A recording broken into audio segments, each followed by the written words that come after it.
metanol, ele depende, assim, a grande produção de metanol, 75% do custo do metanol vem do gás natural, tá? A molécula do gás natural, essa molécula do gás natural, ela é super interessante, porque ela vai para a sua cocção. Aqui em São Paulo, você cozinha com metano, toda a parte de cozimento é com metano. É gás que vem lá da Bolívia, exatamente, e gás que vem do pré-sal. Então, esse mesmo metro cúbico que serve para cocção, serve para o metanol. E o que é o metanol? Ali dentro tem o metano, é o C1, é a química do C1. O que é essa química do C1, onde está lá dentro o metanol? É metanol e amônio-ureia.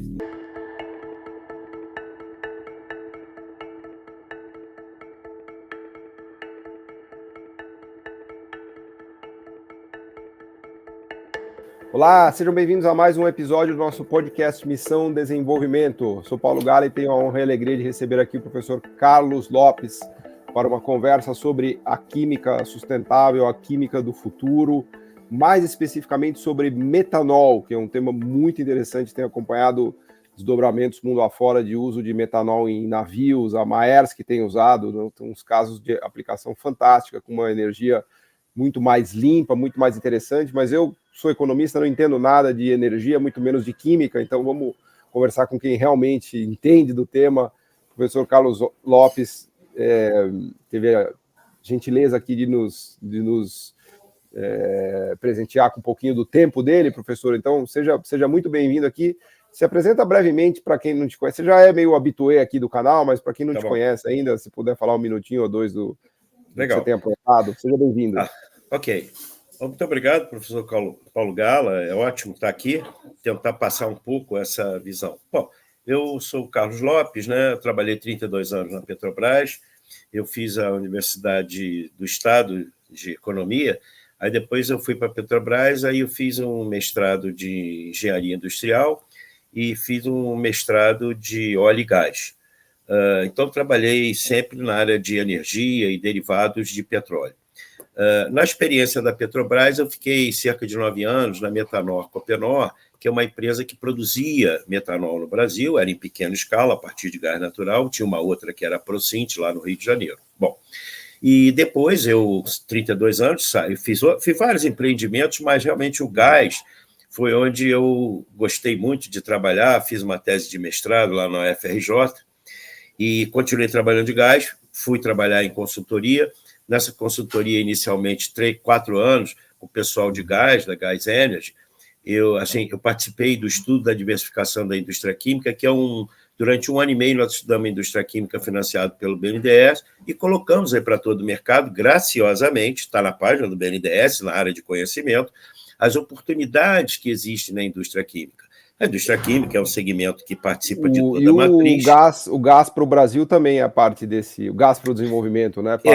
Exatamente. Ali na frente no metanol, vou até dar uma puxada nessa relação, né? Para dar uma relacionada. Então, isso foi super interessante. E agora, estamos com 10 anos dessa ChemVision, que é a empresa que eu estou trabalhando atualmente. Temos uma parceria com a Escola de Química, com o Senai CETICT, que na química, que nesses 60 segmentos que estão ali dentro dessa placa, desse trademark que é a química, são 60 segmentos com características diferentes, enfim. E é por isso que a gente sempre, quando vai fazer algum tipo de trabalho, de estudo, tem que chamar um especialista daquela área, porque é muito diverso, é muito complicado ter aqui no Brasil esse tipo de coisa. Bom, e o metanol, ele é um produto que lá atrás era complicado, e eu vou começar só falando esse detalhe, depois, se quiser seguir uma sequência... Eu queria começar do começo, Carlos. Explica para a gente o que é o metanol, porque a gente conhece muito o etanol. O etanol brasileiro, né, a gente é das antigas, lembra do carro a álcool, exatamente, esquentando de manhã, aquele cheiro de álcool no carro e tal, a gente sabe bem o que é etanol, né? Agora, metanol é um bicho mais desconhecido para o brasileiro, que não é especialista. Eu acho que a galera aqui do Brasil, a turma do Brasil, lembrava do metanol quando o Fittipaldi corria lá nos Estados Unidos, que abastecia com metanol. Bom, o carro dele era com metanol, é isso? Metanol. O que é? Ele é um álcool. O que acontece é o seguinte, o metanol, ele depende, assim, a grande produção de metanol, 75% do custo do metanol vem do gás natural. Tá? A molécula do gás natural, ela é super interessante, porque ela vai para a sua cocção. Aqui em São Paulo, você cozinha com metano. Toda a parte de cozimento é com metano. É gás que vem lá da Bolívia, exatamente, e gás que vem do pré-sal. Então, esse mesmo metro cúbico que serve para cocção, serve para o metanol. E o que é o metanol? Ali dentro tem o metano, é o C1, é a química do C1. O que é essa química do C1, onde está lá dentro o metanol? É metanol e amônio-ureia. Então, o metanol é essa... Ele é mais poderoso que o etanol, professor? Desculpa. Não. Pergunta idiota aqui, tá, de economia. Não, ele não é mais poderoso que o metanol, ele tem um poder calorífico semelhante. Ele acontece que ele é muito utilizado em várias aplicações, assim como o álcool metílico, porque o etanol você tem atualmente da cana para as usinas, você tem toda a parte de energia, a parte de combustível, mas também você já teve aqui no Brasil uma química de cana, de álcool, né, de etanol. Então, eles têm essas características semelhantes. Agora, o que acontece na química? Tem um lance lá na química do processo, que é o catalisador que junta todas as pontas. Quando você vai fazer, por exemplo, o biodiesel, eu vou ali na frente falar um pouco mais. Quando você vai fazer biodiesel, o processo reage melhor quando você tem São dois álcools. Um é etílico e outro é metílico. Esse etílico da cânica funciona, a produtividade diminui e funciona melhor com o álcool metílico, que é o metanol, para o processo de biodiesel. Então, essa é a primeira diferença. E agora eu queria falar uma coisa super legal, que eu gosto muito, assim, para começar a gente entendendo. Nós estamos aqui falando de metanol, que está dentro da química, o professor Paulo Gala tem dado uma difusão muito grande, tentando entender a química, né? E o que acontece? Na química, você pode fazer uma divisão em 3 grandes segmentos. Os building blocks, que são toda essa matriz onde parte toda a cadeia, as commodities, polietileno, polipropileno, tudo isso que você depois vai... E as especialidades são produtos especiais. O metanol, ele está aqui no início da cadeia. Então, quando você fala de... Exatamente, é um building block. Quando essa divisão, quem fez primeiro e muito bem feita foi Charles Klein, depois Arthur Delito, e foi por aí. Tem toda uma história acadêmica, né, que eu não vou entrar nisso. Mas então nós estamos falando rigorosamente de um produto que tem toda uma cadeia. Ele vai, hoje, é assim engraçado, né? Porque lá atrás o metanol era totalmente vocacionado para totalmente o uso de indústria química, né? Você tinha uma adição na gasolina, acabou sendo proibida essa adição. Então, hoje você tem, passado essas 2, 3 décadas, o metanol tem 2 usos: a indústria química e a parte de combustíveis. O Brasil é diferente do mundo, né? Porque o biodiesel, hoje, ele é metade do mercado do metanol. Então, esse metanol do Brasil, que nós vamos logo começar classificando isso. O metanol do Brasil, se o Brasil vier a fazer uma planta outra vez, e aí tem que ser uma planta de escala, que também eu vou falar ali na frente, né? A escala econômica hoje em dia, já falando, é de 1 milhão de toneladas no mínimo. Então, esse metanol é um metanol para a cadeia produtiva, diferente de países que têm o gás que queima e que vende até a custo negativo. Então, o gás do Brasil para o metanol é um gás de cadeia. Então, o metanol é esse produto químico que vai para uma cadeia, que vai para resinas fenólicas, resinas ureicas, que vai para madeira e que vai para móveis, tá? Painéis, móveis. E no combustível ele é mais limpo também, ele é limpo tipo o etanol. Ele é mais limpo do que o... Não, o etanol é... Eles são equivalentes. São equivalentes. Mas uma dúvida ainda... O que acontece é o seguinte, o etanol... o problema é o seguinte, eu vi uma... Isso é tudo... é um assunto muito discutido atualmente. Eu vi uma pesquisa, para não dizer que foi aqui de universidade brasileira, eu vi uma pesquisa da Alemanha, no qual colocaram histogramas, e um dos combustíveis mais limpos que existem, batia todos eles, era o etanol. E aí, por quê? É a medida do berço ao túmulo. Ou seja, porque você tem a questão do carro elétrico. Aí, vamos pegar, carro elétrico vis-à-vis etanol. O etanol é melhor. Tá?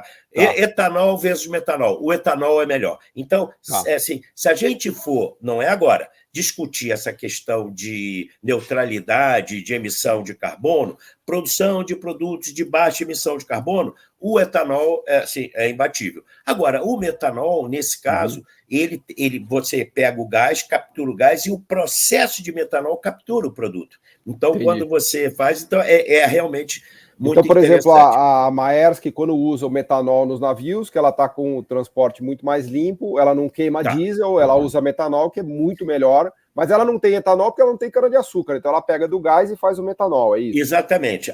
Por exemplo, eu vou... Bom, então nós já sabemos mais ou menos onde é que está o metanol, onde é que ele se concentra, como é que é o jeitão então, dele. Desculpa a minha... Assim, o etanol vem da cana e o metanol vem do gás. Vem do gás. Agora, o que assim, eu vou entrar nos números do mercado para dar uma situada, aí depois a gente avançar um pouco na questão assim, mais estratégica. Então, por exemplo, hoje no mundo, como eu te falei, né? Quer dizer, você tem as aplicações químicas. No Brasil, por exemplo, acho que o que interessa é o Brasil, né? Hoje, eu peguei a estratificação, a última estratificação em 2023, para vocês terem uma ideia, 51% do consumo de metanol no Brasil foi para biodiesel. O biodiesel do Brasil precisou de 51% de metanol. O metanol foi para ele 51%. O restante, 45% é para formol. O que é formol? Formol é para a usina fenolformol, para a usina... toda a parte de madeira, painéis. No Brasil, o formol é tão importante, que ele vem do metanol, que tem a ABRAF. A ABRAF é a Associação Brasileira de Formol e Derivados. Formaldeído. Então, 50% biodiesel. 45% para quem? Para formol. Tudo isso química. Aí tem os outros usos para celulose, que é muito importante. E tudo isso é importado, professor? Esse metanol é todo importado? Aí agora eu vou falar o que... Vamos botar métrica. O professor Paulo Gala está certo, quer botar uma métrica. Eu queria dizer para vocês duas coisas legais para vocês escutarem. Eu peguei o último dado oficial, tá? Dado oficial. Em 2022, o Brasil importou 1.300.000 toneladas, 330 mil toneladas de metanol, 2022. Em 23, nós importamos 1.580.000, ou seja, subiu 18%. Quem puxou essa subida? Biodiesel. Por quê? Nós temos um programa de neutralização de carbono. Subiu. Agora, para vocês terem uma ideia, esse 1.580, eu já fui ver o trimestre, está com uma importação muito forte, deve chegar a uns 600, uns 650. Ou seja, o Brasil, por ano, importa 1,5 milhão, vou botar já 1.600.000. Esse 1.600.000 é o que o Brasil importa. E aí já vou entrar um pouco mais. Quem é o grande fornecedor desse metanol? Não é segredo, é a Metanex. A Metanex é uma empresa de trading de metanol. Tem uma outra coisa muito interessante para a gente discutir, pode não ser aqui, mas eu quero colocar na mesa para vocês.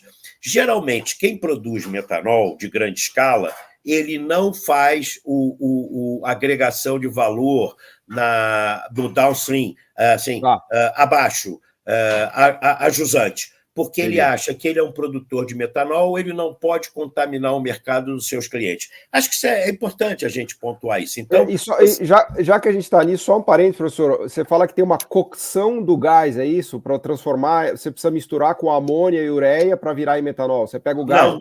Não é isso.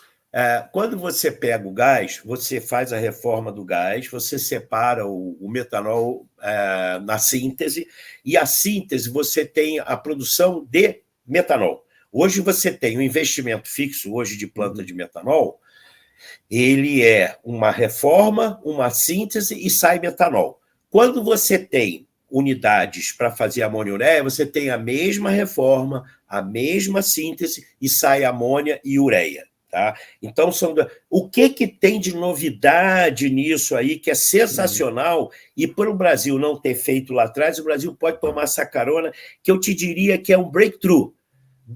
Eu não posso fazer propaganda de empresa aqui, né? Mas duas empresas... Pode falar?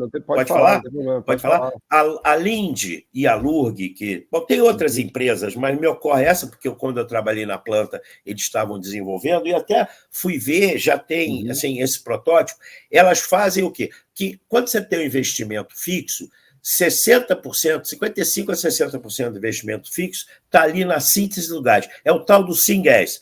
E o que a turma fez? Juntou um Syngas único. É um Syngas que sai metanol e sai do outro lado a amônia-ureia. Olha só a economia. Se você me diz que o investimento fixo é 1,5 bilhão, mais ou menos, 1,2 bilhão para fazer uma planta de 1 milhão, 1 milhão e 100. E você diz para mim que 60% está ali no Syngas, e você chega e diz o seguinte, agora você pode ter um Syngas único. Olha que economia. Primeiro, economia de investimento. Solta amônia, solta ureia e solta metanol. E, segundo, todo cara na química que tem... É o monopsônio, né? Quer dizer, é o que acontece. Eu tenho um processo de Syngas, eu só vou vender para metanol. Agora, se tiver algum problema no mercado de metanol, eu tenho amônia-ureia. Então, eu tenho um processo que é sensacional. Cara, é incrível. Eu estava conversando com um dos maiores especialistas vivos aqui no Brasil, que é o Carlos Cruz, engenheiro Carlos Cruz, que tocou lá a planta da Procint, porque o que aconteceu? A planta da Procint era de 180 a 200 mil toneladas. A da Copenor que existia era 82,5 e funcionava com 90. Eu ajudei o Carlos Cruz e o grupo privado brasileiro a vender essa planta que está operando lá na West Virginia. Pegaram a planta do Brasil de 200 mil e botaram na West Virginia. Aqui ela não era competitiva. Está lá nos Estados Unidos. Por que ela está competitiva? Mas o gás é super barato lá, né? Ele botou a planta em cima do shale gas. E o metanol, que oscila... Nós não viemos aqui para falar de preço, né? Ele oscila na faixa de 450, 550 dólares. Pô, o frete é importante, óbvio. Então, ele está ali em cima, então, no raio geográfico, ele assim, funciona hiper bem. Ele desmontou a planta inteira do Brasil, pôs no navio e mandou para os Estados Unidos. E você sabe que é uma coisa que eu também quero passar para as pessoas, porque a gente tem que passar essas coisas, né? Claro. Tem uma empresa no mundo, tem várias, mas essa que nós trabalhamos, isso foi uns 5 anos atrás, essa que nós trabalhamos, 5, 6 anos, essa que nós trabalhamos, ela só faz compra e venda de plantas usadas. Assim como tem corretor de automóvel, corretor de imóvel, corretor de planta. Tem corretor de planta. Bom, então, voltando aqui, o metanol é essa figura que está ali na química do C1, ele é importante, ele faz parte de um building block, ele é junto com o Syngas ali, metanol para um lado, amônia-ureia para o outro, e ele sempre foi um cara para a indústria química. Aí apareceu essa discussão dos processos que vão para biodiesel. O biodiesel no Brasil vem todo de óleos vegetais, e aí tinha que fazer a transesterificação, ou seja, tem que fazer a mudança, o catalisador, ele entrou, deu mais produtividade. E aí o que aconteceu? A turma do metanol não fica parada, fica buscando novos usos. Quando veio a IMO, quando veio essa legislação, que agora, a partir de 2020, você só pode ter de emissão 0,5% de enxofre, e lá que você colocava nos navios era um óleo combustível modificado que tem um nome bonito chamado de bunker. Então, todo mundo foi buscar. Tem um nome bonito, mas é sujo. É verdade. Pois é. Mas, exato. Eu acho que... Então, aí o metanol ele começou a ser utilizado, também a amônia, porque é o mesmo princípio. Então, tem as empresas que usam, porque utilizam, eles emitem menos. Então, o metanol ganhou esse novo espaço. E eu não quero deixar de fazer, antes de a gente passar para outros temas, eu não quero deixar de fazer, porque, assim, bem estado da arte mesmo, né? Existem metanóis renováveis? Existe. Esse aqui é o detalhe. Ainda está no início, ainda é mais caro, como todos os outros produtos que você está acompanhando e vendo, mas você tem o e-metanol, você tem o biometanol, você tem o metanol, enfim, você tem essas outras áreas que eu não vou entrar aqui, porque é uma outra conversa, mas eu queria deixar essa ponta para vocês verem que tem um desenvolvimento. E eu acho que uma das coisas que a gente tinha que fazer agora, né, quer dizer, eu já falei, uma coisa que essa importação, toda ela no Brasil, é de 1,6 milhão, né? A amônia-ureia já está em 7,5, ureia está em 7,5, 8 milhões. É uma cadeia que, se você pegar e somar, dá quase 2 bilhões. Quer dizer, esse déficit que está todo mundo... Daria para fazer tudo no Brasil, isso, né? Daria para fazer no Brasil. E o que é mais importante nessa história toda? É porque é uma garantia, porque hoje em dia, né, com essa questão das cadeias produtivas estendidas, né, aí é uma decisão, eu acho o seguinte, a gente que acompanha a química vê que quando tem algum embargo, quando tem algum atraso, quando tem algum problema, a cadeia acaba sentindo. E o que aconteceu no Brasil com esses dois produtos? Professor, tanto o metanol como a ureia, são os produtos que a gente chama tradable, ou seja, comercializáveis. Eu não sei, o senhor deve saber melhor. Eu acho que a melhor tradução de tradable é comercializável. O senhor está no céu, para com isso. Tá bem. Comercializável. Paulo Galo, comercializável. Tá bem. Ok. Paulo Galo, é o seguinte, é o produto que vai para um lado e vai para o outro. E aí o Brasil e as empresas que precisam, que compram metanol para fazer formol, que compram metanol para biodiesel, elas montaram a sua estrutura. É o mercado mundial, né? Que todo mundo compra mercado e vende mundial, no mercado mundial. Que todo mundo... Agora, mercado mundial, e engraçado, né? Não tem nada de engraçado em economia isso. A ureia e o metanol funcionam em oligopólio, está na mão de algumas poucas empresas. Bom, e aí, aí eu acho que... Bom, lá na frente você tinha me perguntado por que não tem plano de metanol, que é? Eu vou entrar nisso, mas acontece, a turma já montou uma estrutura de entrada em produtos no Brasil tal, que aí você diz assim, pô, cá, se eu não montar uma fábrica agora para em 3, 4 anos te ver, o Brasil para? Não, o Brasil não para. Então, o Brasil não para, mas alguém tem que pensar em montar. Eu não estou aqui defendendo que tem que ser 100%. Eu até acho que a gente gosta de exorcizar algumas palavras. Política de substituição de importação, hoje eu estou gostando de dizer assim, precisamos, mas nós precisamos de uma política de substituição de importações qualificada. Então, por exemplo, o que eu disse para você agora? Se o metanol tem 1.600.000, se você me diz que você pode montar uma fábrica de escala internacional de 1 milhão, se você me disser que tem gás, se você me disser que tem o cara que vai fazer a madeira, o móvel, isso faz parte de uma cadeia, então legal, tudo bem. Eu não estou falando para botar 100% de... Pô, esse cara é louco? Não. Ele veio aqui, quer botar uma fábrica 100%, botar alíquota. Não é isso.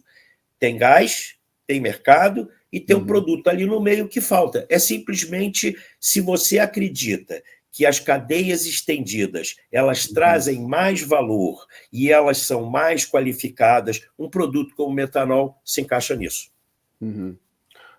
Mas isso agora começa a ser possível por conta da oferta de gás, né, professor? Como é que você faz essa conexão aí porque agora vai chegar a Rota 3, quer dizer, o Brasil finalmente começa a ter um volume de gás de gente grande, né?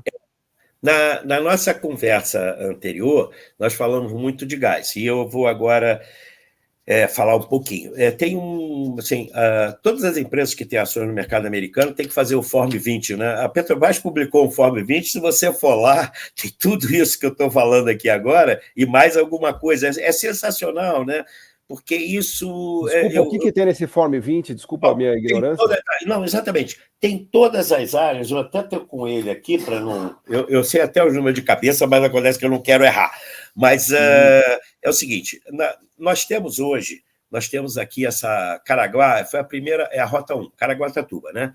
A Rota 1 tem 10 e 20 milhões, aí tem Então, Rota 1 de chegada de gás, do pré-sal. De gás, porque o nosso gás todo vem do pré-sal. Nós não estamos falando de gás desse gás em terra. O gás em terra foi a Petrobras alienou as unidades, tem sido feito um grande trabalho pelas pequenas e médias empresas de petróleo, mas nós estamos nos concentrando no gás de grande volume. Vamos fazer o seguinte, vamos falar de gás de grande volume, porque gás de pequeno volume é uma outra história e que também eu posso comentar, mas eu vou me concentrar no gás de grande volume. Chega lá 10 milhões. Aqui, então aí o que acontece? Quando você vai para a Rota 2, que já existe, você tem 20 milhões de metros cúbicos. É Cabiúnas, é lá no Rio de Janeiro, é Cabiúnas, chega a 20 milhões. A Rota 3, ela vai chegar aqui em Itaboraí, também é lá no Rio de Janeiro, 21 milhões de metros cúbicos. Aí o pessoal, puxa, mas o ano passado, veja bem, o ano passado, e eu digo isso porque a indústria química, que fica assim, muito aborrecida, né? Ela, puxa, mas atrasou. E aí é o tal negócio. Atrasou porque o equipamento não chegou, atrasou porque o custo aumentou, atrasou porque nós somos meio atrapalhados, atrasou porque não tem governança e atrasou por causa da demanda. Aí que é uma coisa importante. Porque o gás, diferentemente dos outros produtos, você faz uma fábrica, você mete lá a fábrica. A gente já sabe que Jean Batista Say estava errado, que a oferta cria sua própria procura, né? Estava errado. A gente todo estudo de mercado que eu fiz na minha vida começou pela demanda, óbvio. Claro, a demanda que dita, que determina. Que determina. Então, o que acontece com o gás no Brasil? Você tem que ter uma demanda e uma demanda firme. Eu não posso chegar e meter gás lá na costa, porque é onde você vai ter que meter o gás e o cara não comprar.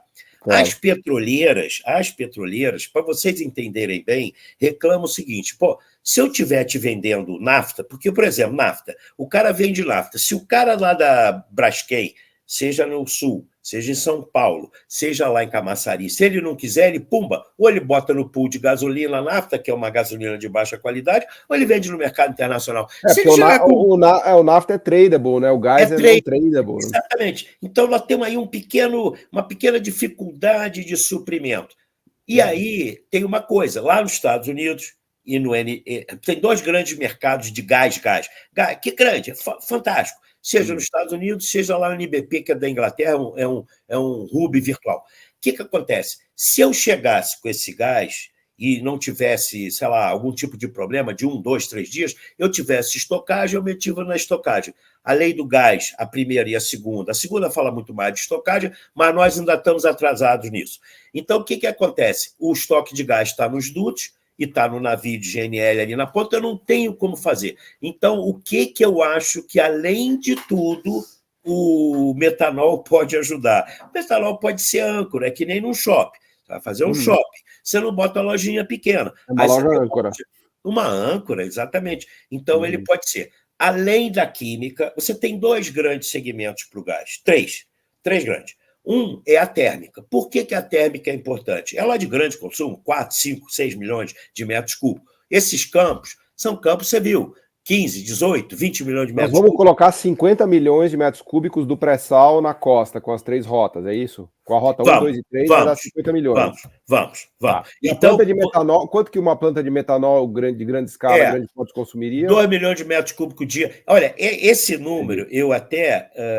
saiu agora o estudo da empresa de pesquisa energética, que, aliás, eu acho que é uma grande contribuição que a EPE dá para todo o mercado, são esses estudos que eles fazem, e ele fez um estudo de metanol muito interessante, e ele partiu de um valor de preço para poder viabilizar a planta. Eu vou partir de uma outra história no final, mas é o epílogo da nossa conversa. Então, são 2 milhões e 100, 2 milhões. Tá. Vamos botar 2 milhões de metros cúbicos numa planta de 1 milhão. Isso varia de acordo com o licenciador.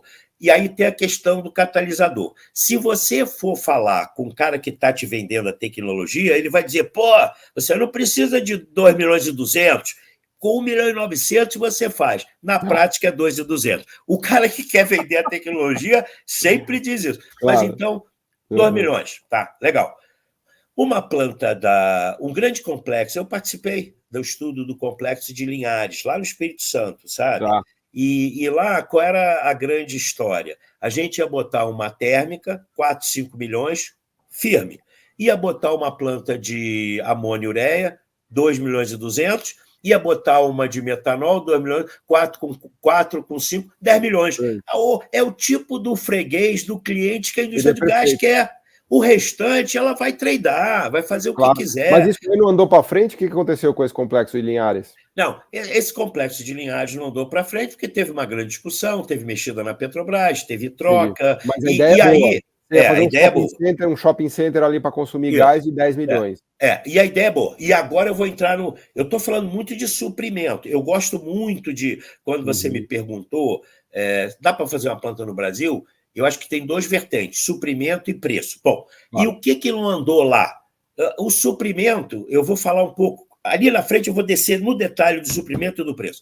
Mas o suprimento é importante, deixa ele aqui do lado. E lá o que aconteceu? O preço do gás, metro cúbico do gás que vai para a térmica, vai para a energia, já está definido, ele é o mais alto. O metro cúbico adicional é que tem que ir para a química. E por que eu me animei de falar com você sobre esse tema? É porque agora tem gás. Lá atrás não tinha não tinha rota 3, Paulo. Claro, então, exato. Agora, além da rota 3... Tem a previsão da 4 e 5, né? Não, exatamente. A Equinor, que lidera o projeto do BMC 33, que são 16 milhões de metros cúbicos, que agora foi renomeado de Raia, são 16 milhões de metros cúbicos. Aí você vai nos números da Equinor e vai ver 2018, 2019. Que nada, vai ser 2018, 2019, vai ser 30. Não, 28, 29, é isso? 28, desculpe, 28, 29. Então a Equinor vai colocar, além desses 50 que já está, que vai chegar, ela vai colocar mais 16 milhões de metros cúbicos. Aí é que eu quero chamar a atenção sua e dos nossos colegas aqui que estão assistindo, nossos amigos. É o seguinte, ela vai botar para frente, porque ela não é louca. O cara do gás, a cabeça, gente, a cabeça do cara do gás funciona diferente da nossa aqui do mercado, entendeu? Eu não tenho produto, deixo na fábrica, vou vender. Lá não, o cara entrega, você tem que vender. E aí o que o cara lá de trás... Aí não é que se eu gosto ou não, eu tenho que falar tecnicamente o que é. Aí o que o cara da petroleira faz? Sabe o que ele faz?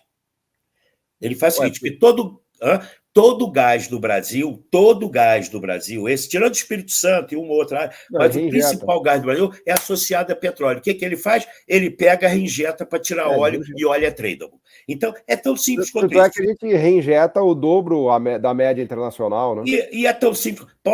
Paulo, se você fosse o diretor de operações da Equinor, você faria isso. É lógico, é a decisão racional a se tomar. Racional, é de business. Bom, e aí o que ninguém perde. E, aliás, o cara que tem ações em bolsa tem que fazer isso. E o que nós precisamos fazer? Nós precisamos descobrir o mecanismo, cabe a nós. Eles estão lá. Tem que ser mais rentável para ele vender o gás em terra do que reinjetar o gás do poço. É uma questão simples.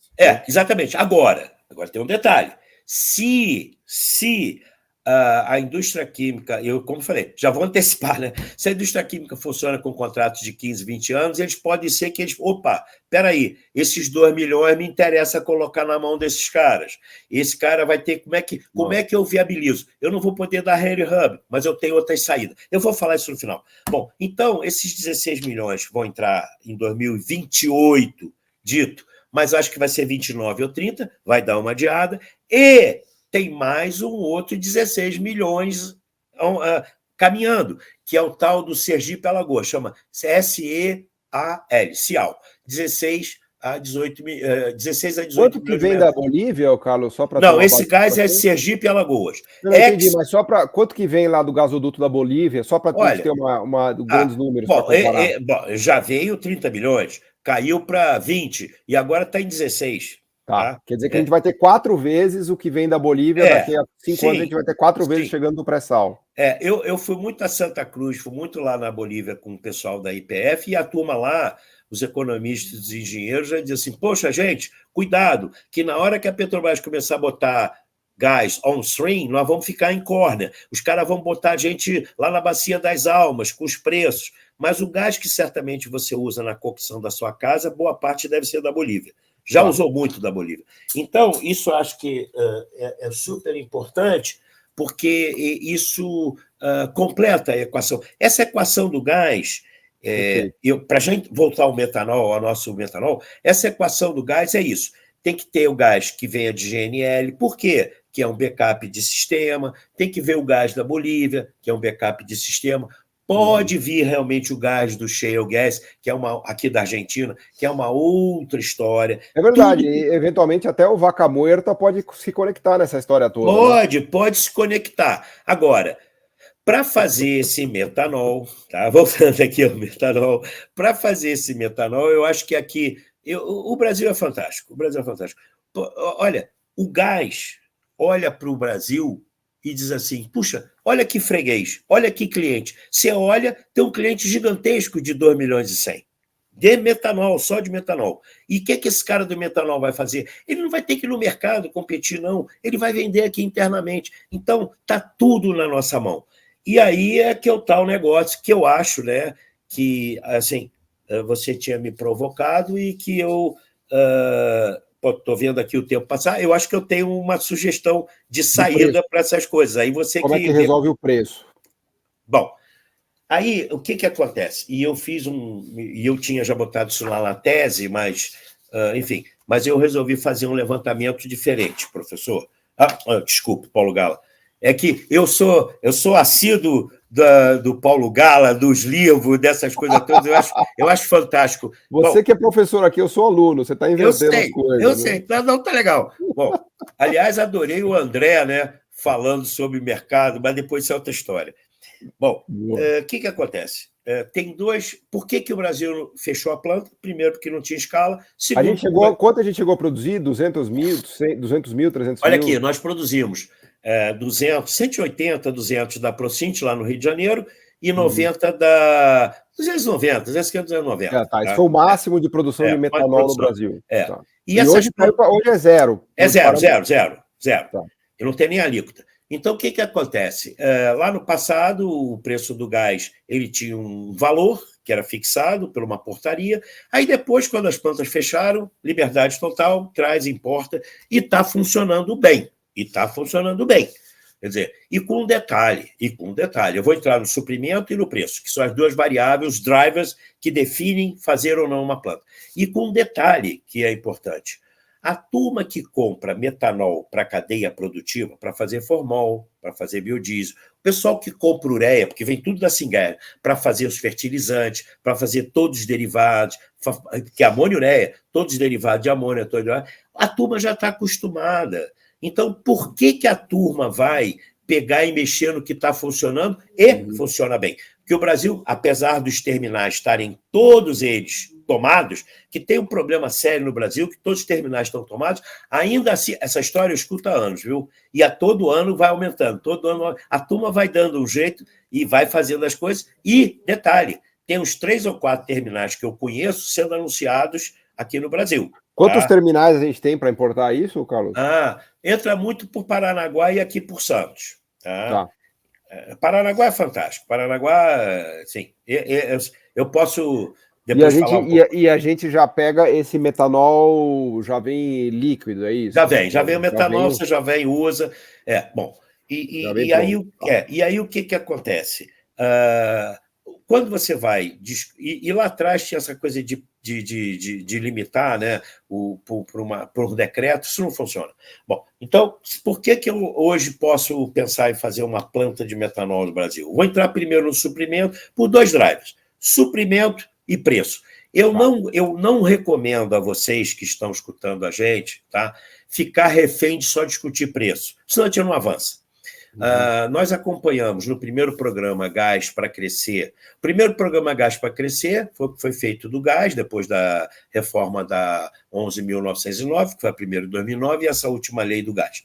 E agora é o gás para empregar. Não fica refém do preço. Vamos começar com 2 drivers. Vamos começar por suprimento. Bom, suprimento. Uma planta de metanol dessa, primeiro, tem que ser de escala. 1 milhão e 100. Uma planta de suprimento dessa, uma planta dessa tem que ter contrato de 15 a 20 anos. Nós apoiamos uma empresa internacional, tivemos um mandato, ainda estou na confidencialidade, não vou revelar o nome, mas é uma grande companhia, uma das maiores do mundo.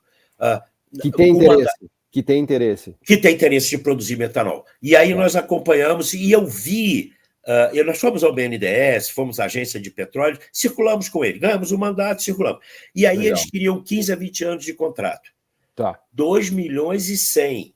Caramba. Multiplica isso. 2 milhões e 100. 15 anos. Terceiro, e super importante, não é o determinante. Eu quero 2 milhões e 100 garantido. Você tem que me colocar, porque eu não posso parar minha planta. E outra coisa, eu quero que a especificação do gás seja garantida. Eu não quero desvio padrão elevado. Você põe um desvio do, sei lá, o conteúdo de metano. O metano que você quiser. É 80%, é 90%, mas eu quero sempre aquilo. Então, este é um problema, porque imagina você, um contrato de 2 milhões e 100 de metros cúbicos por dia, 15 anos, multiplica pelo dólar. Pode ser um contrato gigantesco, tem que ter performance. Bom, e qual é o outro lado? Pera lá, aí o gás do Brasil, 15, 18 dólares, não viabiliza a planta. É verdade? Não viabiliza. E aí tem saída? Tem. E aí é que eu vou, antes de entrar nesse detalhe, eu vou... Porque nós estamos falando de um gás aqui a 15 dólares e lá fora é 2, 3, né? O que acontece? Aí eu vou fazer, assim, 2 minutinhos para vocês entenderem. Eu já tinha colocado isso na tese de mestrado, mas agora eu tenho estudado muito esse tema, viu, Paulo? E eu não sei, a turma... Até uma empresa brasileira, enfim, eu até tentei ajudar, mas tem que fazer parecer, enfim. Mas eu estou trabalhando nisso. existe uma unidade, existe uma organização no mundo chamada IGU, International Gas Union.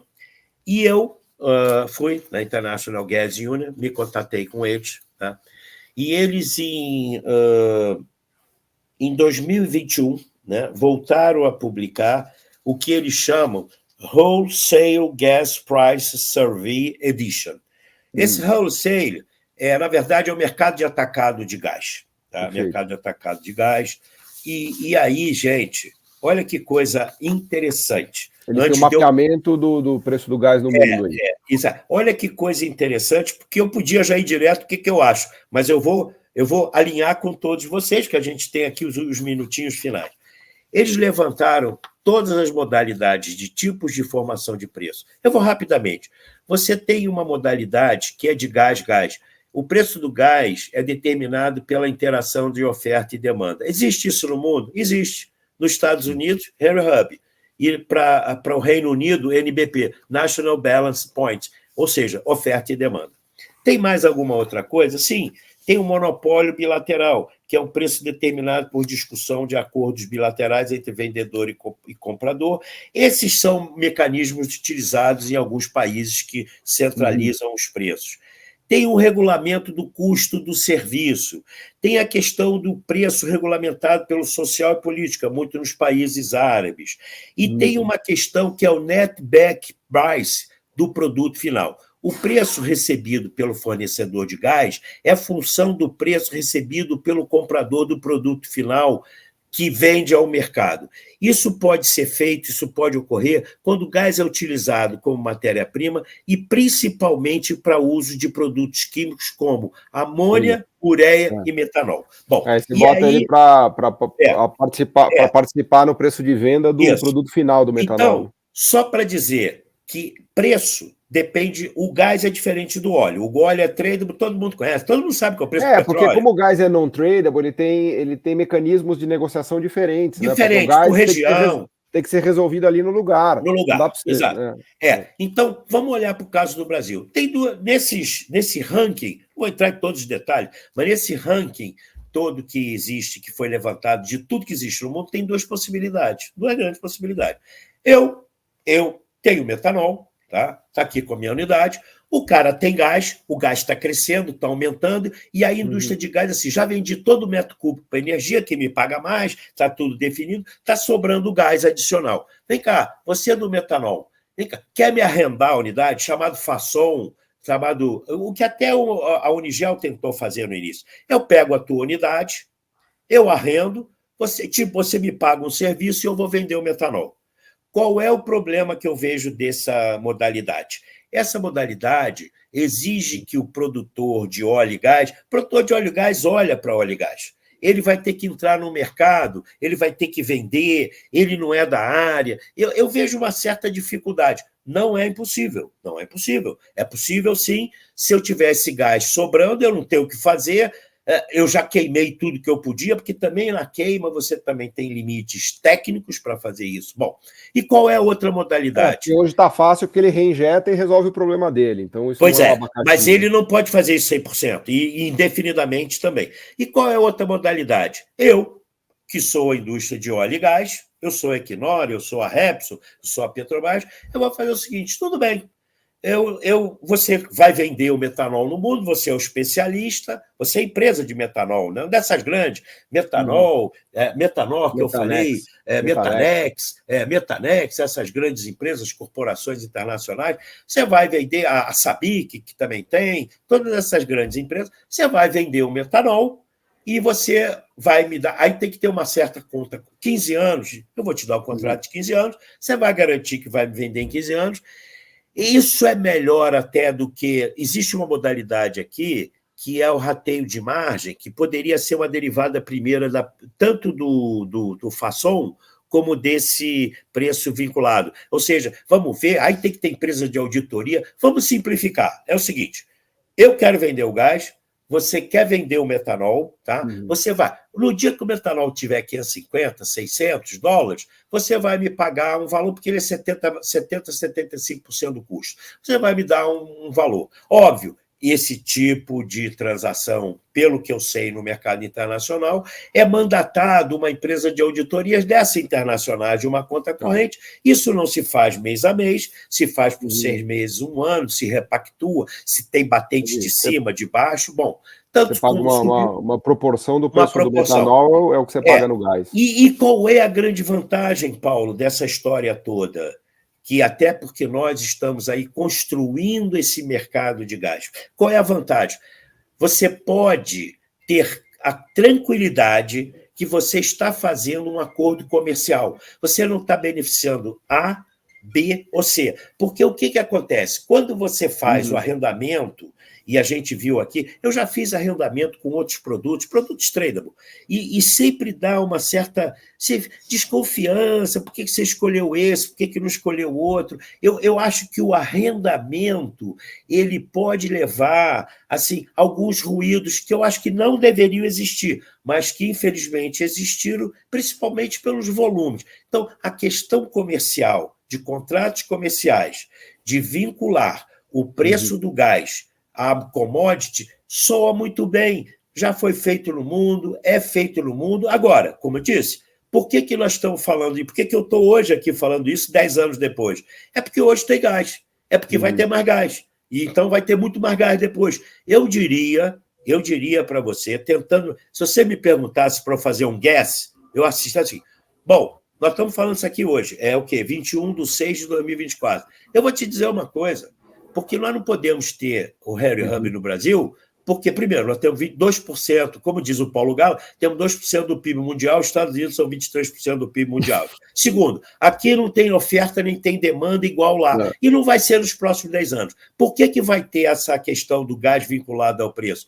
Porque o cara lá da raia, do BMC 33, quando ele olhar ali para frente, ele diz, onde é que eu vou colocar esse gás? Ele vai chamar o cara da química, vai chamar o cara da siderurgia. Até porque aí a maneira de você transformar algo non-tradable em algo tradable é usar a indústria química, porque você pega o gás que é non-tradable e transforma no metanol que é tradable, algum produto que é tradable, e aí você pode... Só que a pergunta que eu te faria é, o gás custando mais caro no Brasil, ainda assim a gente consegue fazer os tradables de maneira competitiva, ou seja, o metanol, o preço do metanol feito no Brasil vai conseguir competir com o metanol do resto do mundo? Porque isso é uma questão chave, né? Não, aqui acontece o seguinte, deixa eu te explicar.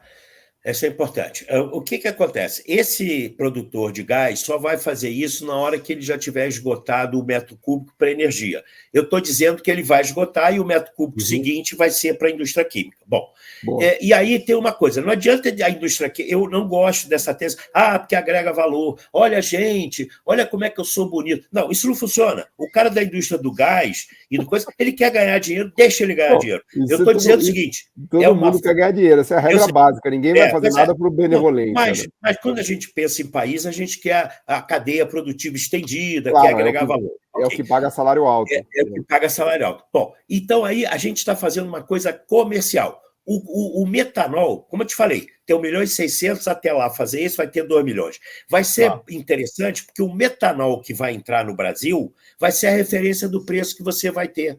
Então, o metanol, já falei que se você fizer uma planta de 1 milhão de metanol, você vai exportar 0. Porque todo esse 1 milhão vai ficar aqui dentro. Esse 1 milhão vai ficar... Mas ele vai ser competitivo com o metanol que vem importado?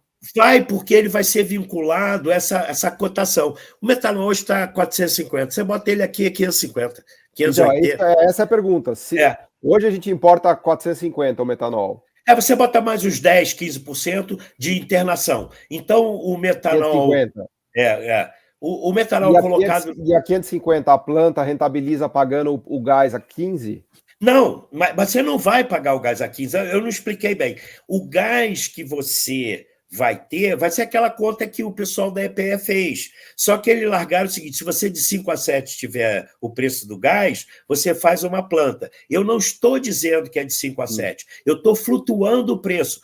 O metanol aqui a 50, você vai pagar um gás a 8, 9. Se ele tiver a 400, você vai pagar 3, 4. o preço que você vai pagar ao gás vai ser determinado. Mas precisa ver se o fornecedor de gás vai concordar com isso, né? Ele só vai concordar com isso porque ele não vai ter alternativa. Exatamente, ele não vai ter alternativa. E aí, eu não vou entrar no mérito desse negócio, mas você vai ter que fazer uma regressão. Ou seja, tipo um Leuchtef, né? Você vai ter que pegar uma matriz de XY e mostrar. Eu não vou fazer isso aqui agora, mas você vai mostrar aqui o preço do metanol. Eu vou botar de 350 a 600, que ele já andou nisso. Ele funciona em 400, 450, 550. Entre 450 e 550 ele anda aqui. Mas ele pode vir a 300 e 600, nessa faixa. Aí, por que eu estou te falando isso? Porque a turma comercial, tanto do vendedor de gás, como do cara do metanol, tem que sentar e discutir. Eu estou rigorosamente falando de um contrato comercial, sem governo, não tem benefício de A, B, C ou D, e essa conta tem que fechar. Agora, esta conta não fecha em um ano. Esta conta fecha em 5, 10, 15 anos. É uma conta de anos. E você tem que fazer a regressão. Faz o coeficiente de regressão, vê que é viável, vê que é possível, porque há uma oscilação natural do mercado. E tem mais. A gente lá no início falou, estão vindo outros tipos de metanol, mas qual o percentual desse, por exemplo, desse metanol renovável? Sei lá, 5%, 10%, não sei. Isso altera o preço no futuro? Bom, o metanol descobriu um novo mercado para combustível, aumentou um pouco mais a margem dele. Quer dizer, então isso você tem que meter nessa equação e o preço que você vai pagar do gás não tem nada a ver com esse preço do gás de hoje. Ou seja, você tem que pegar o mindset do cara, da indústria. A proposta aqui é interessante. É pegar uma. Isso é coisa para Paulo Gala. Pega o mindset do vendedor de gás e pega o mindset do produtor de metanol, bota na sala do Paulo Gala. Se eles saírem de lá falando o que eu estou falando, Paulo Gala tirou nota 10. Não, mas você percebe que não, claro. é uma sacada diferente. Não, sem dúvida, sem dúvida. E é comercial. E com detalhe, Paulo, que tudo que a gente tem feito aqui no Brasil, e ainda bem, a gente está usando referências internacionais. Por isso que eu me preparei, desde que você me chamou, sabe? Eu fui fazer essa pesquisa com a IGU, eu me preparei para não estar dizendo o que eu imagino. Eu sempre... quando eu estive lá na Metanor Copenor, eu cheguei a fazer durante um ano essa fórmula. Assim, nós negociamos muito tempo, cara. Foi quase que um ano de negociação, porque é tudo um aprendizado. O que eu estou falando aqui não teve. Só para você ter uma ideia, lá atrás, no passado, já teve rateio de margem entre central e produtores de polietileno. Mas eu não estou falando de rateio de margem, que aí você tem que entrar com auditoria, aí você tem que ver eficiência de planta. Porque quando você fala de margem, você vai falar da produtividade do cara, do processo que ele está usando. Isso. É complicado. Né? Tudo isso inclui. Rateio de margem, é possível? Tá para fazer no Brasil e viabilizava? Opa, viabilizava. Façon, o arrendamento de planta funcionava? Funcionava, mas é complicado. Esta fórmula de comercial é uma questão que as empresas têm que sentar, vai ter que provar que durante 15 anos você consegue, a indústria de gás vai ficar satisfeita e vai ser rentabilizada, porque ela tem que ser rentabilizada, ela vai ter esse gás, ela vai ter benefícios, né? Tem que fazer aquela matriz de SWOT, né? Na verdade, o que você está falando é que quando começar a sobrar gás no Brasil, fatalmente o metanol vai passar a ser rentável, a ser produzido em algum contrato comercial aí entre duas partes. De maneira associada, né? A indústria de gás tem que buscar o quê? Cliente. Hoje ela tem um cliente muito nítido, que é a parte de energia elétrica, a parte de energia. O outro cliente é a indústria química, muito interessante, e o outro é a siderurgia, que é uma outra história. Então, eu acho que a saída que assim, nós poderíamos colocar aqui de desafio, sim, não sei, esse é o tipo da coisa que alguém tem que patrocinar, viu, Paulo? Teria que ter um patrocinador, assim, desse negócio, vem cá, senta aqui, vê o que existe de mecanismo de preço, tá? Um BNDES da vida, eventualmente pode entrar nisso, né? Exatamente. Eu acho que eu pensei num BNDES, porque lá no programa do Gás para Crescer, eu trabalhei no Ou programa... até o Ministério de Minas e Energia, porque isso é uma coisa de interesse público, né? Uma coisa de interesse público. O BNDES tem um grupo lá bem capaz, né? Não. E no Ministério talvez tenha muito assim, sei lá, como está em Brasília, podia ter alguma influência assim. Eu acho que teria que sair, sabe, Paulo, um trabalho eminentemente técnico, tá? Não. E o BNDES, que tem essa, digamos, essa cultura, ele teria que chamar, ele tinha que avançar nisso, nessa tese, nesse conceito, e aí ele fez isso no primeiro programa Gás para Crescer, eu acompanhei. Chamar as indústrias de gás, chamar os potenciais compradores, conversar com um, conversar com o outro, e depois juntar. É assim que é feito. Fantástico. E aí teremos a nossa planta de metanol no Brasil, né? Lembrando uma planta de 100, continuaremos importando, que é importante. A importação ajuda muito a gente a competir. Inclusive, a sua pergunta foi muito interessante, assim, que é uma preocupação do mercado, que eu vejo, assim, pô, peraí, aí você vai... Já escutei isso. Pô, Carlos, você fica defendendo fazer uma planta de 1 milhão, 1 milhão e 100, aí vai, faz. Aí, de repente, o cara me bota a líquida de 20%, aí eu vou ter que pagar mais. Antes eu pagava um valor. Agora, além do valor internado, eu ainda tenho que pagar mais 20%, que nos primeiros 3, 4 anos e tal. Não, eu não estou falando disso. Você não vai precisar botar a alíquota em cima do valor. O valor será balizado pelo mesmo. Eu não quero ficar usando filigrana técnica, mas é o landed cost, é o produto importado, o produto colocado aqui dentro. Você perguntou isso para mim, eu te disse, quanto é que chega o produto? É tanto? Esse é o teu balizador. Você nem vai no mercado, esse é o teu balizador. Claro, esse é o preço relevante, é esse, né? É o preço relevante. Você vai... Então, ok, você quer continuar? Eu até acho que você deve continuar importando. Vai lá. Agora, tem uma coisa. Aí já é a questão... Aí o pessoal comercial tem que entrar. Tem algumas empresas... E aí tem que tomar cuidado, Paulo. E aí você está vivendo isso. Vão ter algumas empresas no mercado internacional que vão estar com metanol excedente. E você sabe que quando ele tem metanol excedente, o que eles fazem? Exporta custo variável mais qualquer coisa. Mais 1, 2, 3, 4%. Para não jogar fora. Não é difícil, Paulo, não é difícil. A turma envolvida nesse negócio é extremamente capaz. O pessoal da indústria do gás, isso que eu estou comentando, eles sabem, são todos internacionais. O pessoal do metanol é incrível, eu conversei, agora não estou nesse dia a dia, mas eu estava bem mais envolvido nesse dia a dia, eles todos sabem das coisas que existem, das coisas que eles precisam. Então, como você falou, você está falando no fundo, que você precisa botar um padre para casar o noivo com a noiva. Tá? É isso aí. Tem um noivo que quer casar e tem uma noiva que quer casar. Então, você diz assim, noivo, o que é o seu dote? Noiva, qual é o seu dote? No fundo, nós estamos aqui para fazer um casamento, que eu estou entendendo que você me chamou para oficializar um casamento. Tá mais Ele nunca esteve tão próximo, eu acho que esse casamento está mais próximo, né? É verdade. Alguns anos atrás Não, alguns anos não dava. Não dava porque não tinha gás. Uma planta dessas emprega quantas pessoas, Carlos? Qual que é a estrutura disso?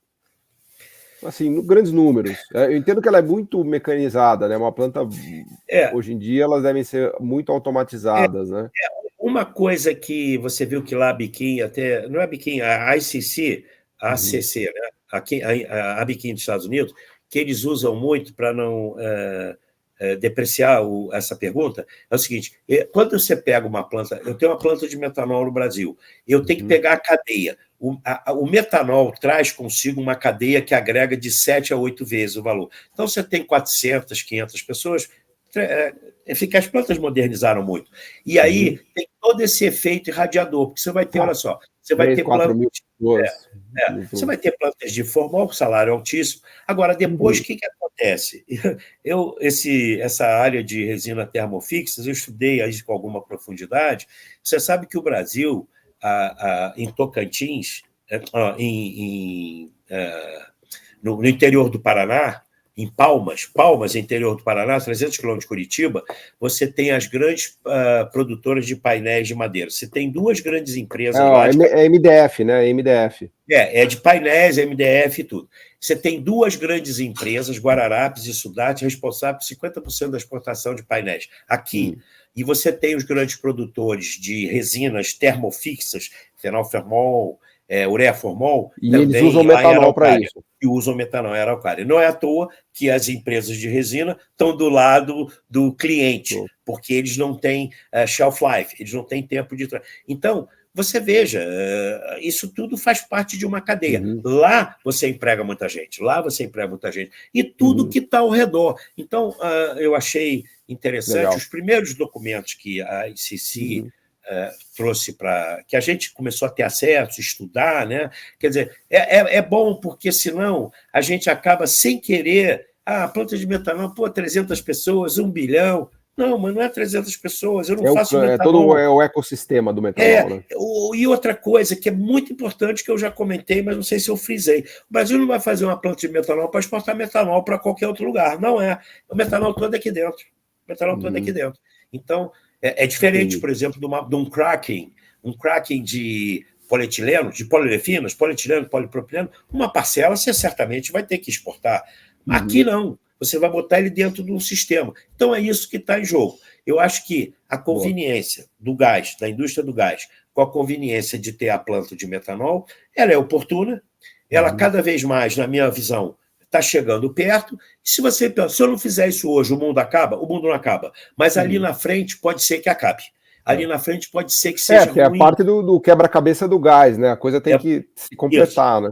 Isso. E com um detalhe, o pessoal isso vai exigir realmente, não é uma discussão de política industrial. Eu quero deixar isso claro. Não é uma discussão de política industrial, não é uma discussão de subsídio, não é uma discussão de incentivos fiscais, é uma discussão comercial. E isso me chama muita atenção, Paulo, porque toda vez... Mas é agora, mas demorou 5, 10 anos aí para trás que foi feita muita política industrial para chegar nesse estágio, né? Agora já está maduro no ponto das empresas quase que se casarem, né? Vamos dizer assim. Você sabe que você mesmo já vi a apresentação sua, você disse que assim, o agro é pop, é bonito e tal. Muito dinheiro foi colocado, e propriamente, porque o Brasil tem vantagem comparativa no gás, porque é uma árvore aqui, cresce de 5 a 7 anos, lá fora 12 anos. Então, isso foi feito. E no óleo e gás, Paulo, no óleo e gás é um dos segmentos que o Brasil mais colocou incentivos e subsídios. Está colhendo os frutos agora, óbvio. O próprio pré-sal é uma história disso. Né? E uma outra coisa que também, eu já, num outro evento que eu tive há um mês e pouco atrás, me perguntaram, e aí começaram, tinha um pessoal da área de renováveis, aí começaram meio que a implicar um pouco comigo, né? Porque, assim, falei, caramba, eu sou jurássico, né? Eu devo ser um jurássico. Aí eu falei assim, mas, gente, você me desculpe, o Feito Birol, que deu um terrorismo danado há 1 ano e pouco atrás, há 6 meses ou 7 meses, quando ele fez a renovação das projeções da IA, pega 2050. 2050 tem lá óleo, tem gás, óbvio que tem que ter renováveis. Agora, qual é o backup? No dia que não ventar, eu falei isso quase que eu apanho, no dia que o vento não ventar, no dia que não tiver sol, é backup. Bom, e outra coisa, eu vi a reunião, não, eu não tenho que falar isso, mas eu vi a reunião do G7, todo mundo falando justa, transição justa e tal, e com detalhe, inclusiva. Essa palavra inclusiva é o que está por trás disso tudo. Agora, veja, quando eu falei naquela questão comercial, eu não estou falando injusto, inclusive, eu estou mostrando que dá para fazer business. Claro. Óbvio que isso vai ser bom para o Brasil. Fantástico, professor Carlos Lopes, obrigado por essa aula de setor químico, de gás, de metanol, foi um pacote completo aqui de toda a estrutura do setor energético e químico brasileiro, né? Então, muito interessante, muito legal, tenho certeza que todos adoraram. A gente já estourou o tempo aqui, infelizmente, mas te deixo o último minuto aqui para você dar as palavras finais, professor. Não, eu acho que nós, assim, o curto prazo sempre nos atrapalha muito, mas essa é uma conversa que a gente tem que fazer nesse curto prazo, porque uma coisa que eu queria deixar como mensagem, se a gente toma essas decisões, que não são rápidas, em 6 meses discute, vamos supor que a gente caminhe por essa linha que eu estou comentando, uma planta dessa leva, no mínimo, entre 3 e 5 anos. 3 anos eu acho que é tempo recorde, mas 4, 5 anos. Então, se nós estamos em 24, mais 5 anos, 29, 30, quer dizer, é para fazer essas coisas acontecerem. E essa cadeia do metanol ela é espetacular. Biodiesel não vai parar. É a questão da cadeia de madeira e móveis, não vai parar. Então, é assim, tudo tem a ver com gente. E amônia, ureia, tudo isso. E eu não entrei na amônia e ureia, que é um outro lado aqui da síntese do gás. Eu disse que tem um breakthrough legal aqui no processo. Então, eu acho que a gente tinha que estimular agora, fazer um tal de um fine tune e dizer assim, bom, ok, se eu não posso ter preço de Henry Hub, que eu acho que não adianta ficar pedindo Henry Hub, fórmula do preço com Henry Hub, com petróleo, tudo. Não, gente, baixa a bola. Ver a nossa realidade aqui. Nossa realidade. Então a minha mensagem é positiva, a Magela é positiva. Tomara que a gente consiga. E obrigado. Estou aqui para a próxima. Vamos lá. Obrigado. Vamos pensar em outro tema aqui para a gente discutir. Sem dúvida. Um grande abraço. Obrigado. Obrigado, professor Paulo Gala. Obrigado. O podcast Missão Desenvolvimento é uma realização da AFB-NDS, Associação de Funcionários do BNDES, e vai ao ar semanalmente em todas as plataformas digitais. O programa tem direção de Felipe Peçanha, produção de Tatiana Gurgel e edição de Pedro Rocha. Para saber mais, acesse nosso site www.missãodesenvolvimento.com. Você também pode assistir a outros episódios já gravados nos canais do Missão Desenvolvimento e da AFB-NDS nas redes sociais. Até a próxima!